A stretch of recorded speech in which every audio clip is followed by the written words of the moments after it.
Salom aziz bolajonlar. Bugun biz bilan yangi savol-javob o'yini. Tayyormisiz? Ha, albatta. Boshlaymiz. Qani bolajonlar, nega avtobusda kattalarga joy berish kerak? Chunki bu hurmat va odob belgisi. Nega shovqin qilmaslik kerak, ayniqsa kechasi? Chunki boshqalar tinchgina dam olishi kerak. Qani, kim aytadi? Nega oshqovoq yoki sabzini yeb turish foydali? Chunki ular sog'lom vitaminlarga boy. Nega uy ishlarida ota-onamizga yordam berish kerak? Chunki bu oilani mustahkamlaydi. Qani bolajonlar, nega eski o'yinchoqlarni tashlamasdan boshqalarga berish yaxshi? Chunki ular boshqa bolalarni xursand qiladi. Nega hovlimizdagi qush uyalarini buzmasligimiz kerak? Chunki qushlar ham o'z uyiga muhtoj. Qani, kim aytadi? Nega ko'chada axlat tashlash yomon odat? Chunki bu atrof muhitni iflos qiladi. Nega maktabga toza va tartibli kiyimda borish kerak? Chunki bu bizning odobimizni ko'rsatadi. Qani bolajonlar, nega o'zimizni boshqalardan ustun qo'ymasligimiz kerak? Chunki hamma inson teng huquqli.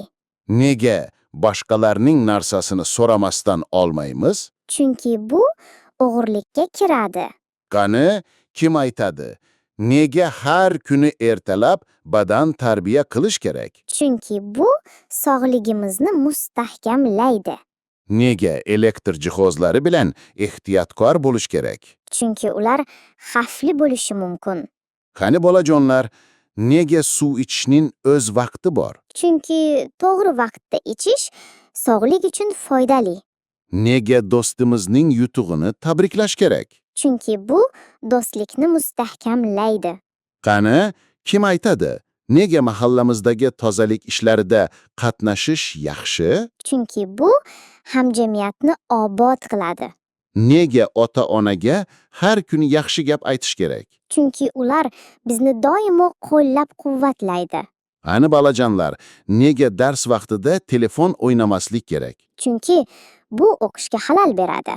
Nega qishloqda chorva hayvonlariga g'amxo'rlik qilish kerak? Chunki ular ham bizning hayotimizda muhim. Qani, kim aytadi? Nega sovuq kunlarda issiq kiyim kiyish kerak? Chunki sovqatish sog'lik uchun xavfli. Nega biror ishni boshlashdan oldin reja tuzish yaxshi? Chunki reja ishni aniq va oson qiladi. Juda ajoyib. Bugun yana ko'p foydali narsalarni o'rgandik.